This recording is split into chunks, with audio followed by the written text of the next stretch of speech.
Hello mga kananay! Kamusta? It's me again, Nanay Jackie. Dahil suspended na naman nga po uli ang klase katulad kahapon, ay naisipan po namin mag-ihaw ng isda. Yun po yung isda na nabili ko kahapon. Yun po ay nagkakahalaga ng 120 pesos. Dahil kahapon ay nagkarni na po kami, nagluto kami ng sinigang na baboy. Hindi naman pwedeng araw-araw karne, di ba mga kananay? Kailangan lagi dapat healthy yung kinakain namin. Sa mga oras nga po na yan ay nagpadingas na nga po kami dito sa kalan. Ginamitan nga po namin ito ng bunot dahil ito yung mayroon kami upang mas madali po siyang magdingas ang ating uling. Pwede rin naman po yung mga maliliit na kahoy na tuyo na at yung mga plywood na hindi na po natin ginagamit. Ganun lang po mga kananay para mas mabilis tumingas. Pinaypayan na nga namin to at nang mas mapabilis. Habang pinapadingas po ang uling ay naglinis na rin po kami ng isda. 3 isda lang po yan mga kananay dahil may kamahalan po yung isda ngayon at saka kunti lamang po naman kaming kakain kaya kakasya na yan. Hindi na rin masarap yung inihaw kapag malamig na, di ba?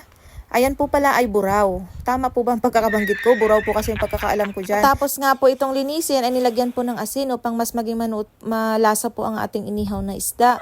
Ginayatan din po ito at nang mas pumasok po yung asin na inilagay natin sa isda. Dahil dumingas na po ang ating uling ay inilagay na rin po namin ng isda o sinimulan na namin yung pag-iihaw. Mabuti na nga lang po ay nagkasya po silang 3 kaya mas makakatipid po tayo sa uling. Maraming salamat nga po pala sa mga viewers ko, sa mga followers ko at subscribers na patuloy po na sumusuporta sa ating munting page. Maraming salamat po sa inyo. Naway gabayan po kayo ng Panginoon sa araw-araw niyo pong buhay. Naway ingatan din po kayo at ibigay po yung inyong mga pangangailangan. Sa mga oras nga na ito mga kananay ay paluto na po yung ating luto na po yung kabilang side po ng ating inihaw kaya binaliktad na po. Hindi rin kasi masarap mga kananay kapag na-overcook po yung ating inihaw. Mas masarap po kapag juicy pa po siya kasi mas malasa po yung ating inihaw na isda. So yan nga po ay luto na po. Ang bilis na luto, di ba? Kumuha na rin nga po pala ako ng sili upang ipangsahog po sa ating sausawan. Gagawa po kasi kami ng sausawan para mas maging special yung ating inihaw. Kailangan po nating partneran po ng isang masarap na sausawan. Syempre, di ba?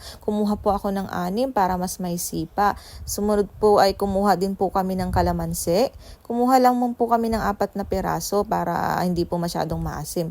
And then kumuha din po kami ng kamatis na 4 na piraso. Pagkatapos po ay hinugasan po namin yan para syempre kailangan naman po talaga dahil tayo po ang kakain, laging malinis po ang ating kinakain. Pati na rin po yung kalamansi, hinugasan na rin po namin. At nang maisagawa na po natin yung masarap nating sausawan. Sino po ba yan yung mga mahilig din po magsausawan katulad ng ganito? Sibuyas po, kamatis, sili at saka kalamansi. Siyempre, para makumpleto lalagyan 'di ba natin dapat yan ng toyo. Alam ko, marami kami niyan, kami mga babae, marami kaming toyo, pero ibang toyo po yung tinutukoy ko dito. Charot lang siyempre, 'di ba? Kami mga babae, lagi kaming tama, kaya huwag kayong makikipagtalo ako mga boys.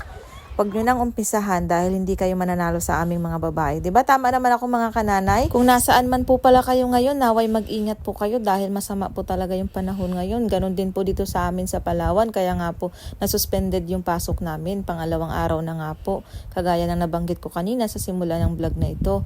Naglagay na rin nga po pala kami ng 4 na kalamansi. Nilagay na po namin. At syempre, kailangan po yan tanggalin yung buto. Kasi diba alam nyo naman yung lasa ng buto, mapait po. Nilagyan na rin po yan ng toyo. Yan.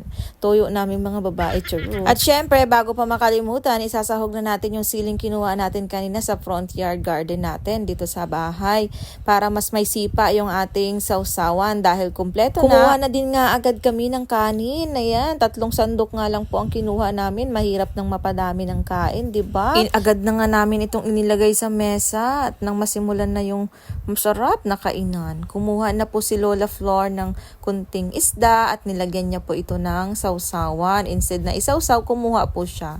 And then, sinimulan niya po ang unang subo. Ay, talaga mapapawaw ka sa unang subo na talagang Ay, ambot na lang talagang napangiwi si Lola Flor sa asim. Asim kilig daw ang sausawan. Pero sabi niya, sobrang sarap. Yummy!